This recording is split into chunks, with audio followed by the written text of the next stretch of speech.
नमस्ते दोस्तों, आपका स्वागत है हमारे चैनल पर। आज हम बात करेंगे सीक्रेट इन्वेजन सीजन 1 की 5वीं एपिसोड के बारे में। क्या आप तैयार हैं इस अद्भुत जर्नी के लिए? तो चलिए शुरू करते हैं। अगर आपको हमारा वीडियो पसंद आए तो लाइक, शेयर और सब्सक्राइब करना ना भूलें। चलिए शुरू करते हैं।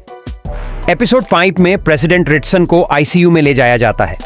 वह गंभीर रूप से घायल है और फ्यूरी उसके कान में सर सजाकर कहता है, रोड्स पर भरोसा नहीं करो। वह कमरे के बाहर बैठकर रिटसन की सुरक्षा के लिए तैनात हो जाता है।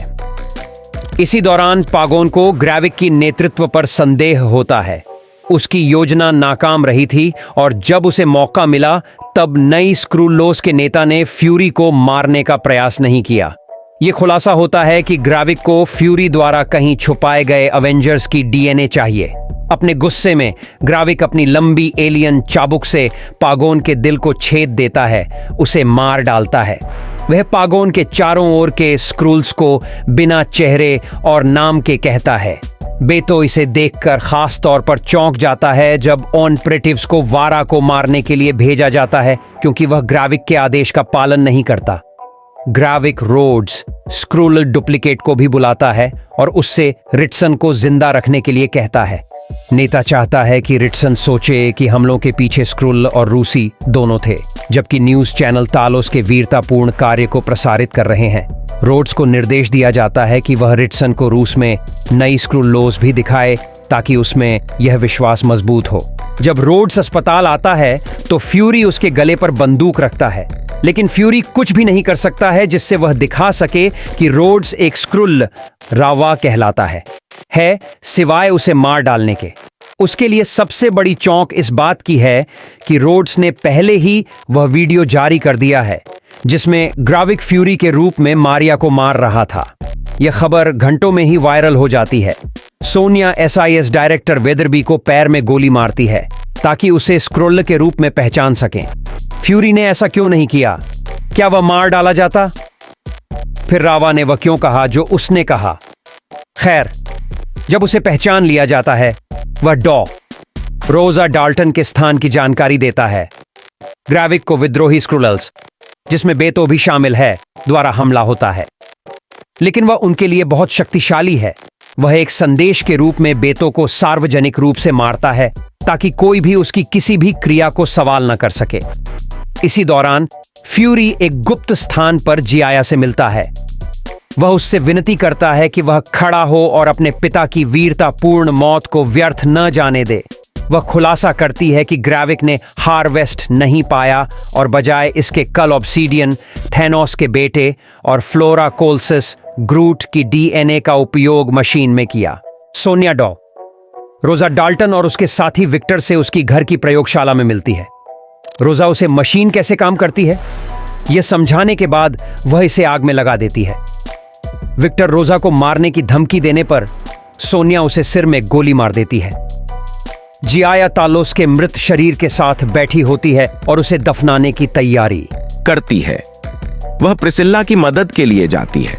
वे अंतिम संस्कार करते हैं और जियाया अग्नि को अपनी मां की अंगूठी प्रदान करती है। अंतिम संस्कार के बाद जियाया पूछती है कि प्रिसिल्ला ग्राविक के लोगों से मारे जाने का इंतजार क्यों कर रही है। वह याद करती है कि जब वह पहली बार घर को देखी थी तो उसे कैसे पसंद आया था और उसने फ्यूरी के साथ जीवन कल्पना की थी। अचानक हमलावर घर में प्रवेश करते हैं जिससे जियाया और प्रिसिल्ला के बीच लड़ाई होती है। रोड्स रिटसन से मिलता है और वह ग्राविक की योजना उस पर रखता है। वह रिटसन को नई स्क्रूलोस पर हमला करने के लिए प्रेरित करता है। दावा करता है कि सोनिया इसे समर्थन दे रही है। फ्यूरी विडो का वेल का उपयोग करके हवाई अड्डे की सुरक्षा को पार करता है और फिनलैंड में सोनिया से मिलता है। सोनिया प्रकट करती है कि उसे नहीं पता था कि रोड्स एक स्क्रूल है और चूंकि अमेरिका एक मित्र देश है, उसने नई स्क्रूलोस का स्थान सही बताया। ग्राविक ने फ्यूरी को धमकाया है कि वह उसे हार्वेस्ट दे, अन्यथा वह हमला करके उनका मुख्यालय नष्ट कर देगा। वह युद्ध जीतने के लिए अपने समुदाय को मारने को तैयार है। फ्यूरी समझाते हैं कि हार्वेस्ट पृथ्वी की लड़ाई में लड़ने वाले सभी अवेंजर्स की सामूहिक डीएनए है। इसमें कैरोल डैनवर्स उन सभी में सबसे मजबूत की डीएनए भी शामिल है। ग्राविक उस समूह का हिस्सा था जिसने नमूने इकट्ठा किए थे, लेकिन उसे इसका स्थान नहीं पता। फिनलैंड में फ्यूरी की एक कब्र पर वह सोनिया को वायल दिखाता है। हालांकि फ्यूरी ने इसे ग्राविक से बचाने के लिए इसका स्थान बदल दिया था, अब वह इसे दे रहा है। वह अपनी प्रसिद्ध लंबी काली कोट और आंख का पैच पहनता है और फोन पर किसी से कहता है, अब समय आ गया है, चलो इसे समाप्त करते हैं, जैसे कि एपिसोड समाप्त होता है। ग्राविक और फ्यूरी के बीच आखिरी मुकाबला वैसा ही रोमांचक होगा जैसा पहले कल्पना की गई थी। हालांकि नैरेटिव ने एपिसोड 5 में नया मोड़ लिया है। सीक्रेट इन्वेजन ने एमसीयू के नए चरण के लिए ठोस आधार रख दिया है।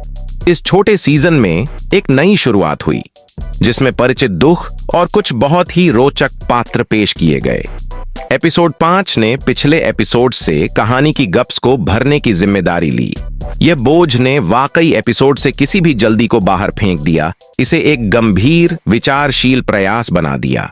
ग्राविक के विद्रोहियों का सामना करने के अलावा हमें यहां ज्यादा कार्रवाई नहीं दिखाई दी। कुल मिलाकर यह महसूस होता है कि इसे पात्र विकास और कथा वक्र में कितना पकड़ना है। धन्यवाद कि आप सीक्रेट इन्वेजन सीजन 1 एपिसोड 5 देख रहे हैं। अगर आपको यह वीडियो पसंद आया हो तो कृपया लाइक बटन पर क्लिक करें और हमारे चैनल को सब्सक्राइब करना न भूलें।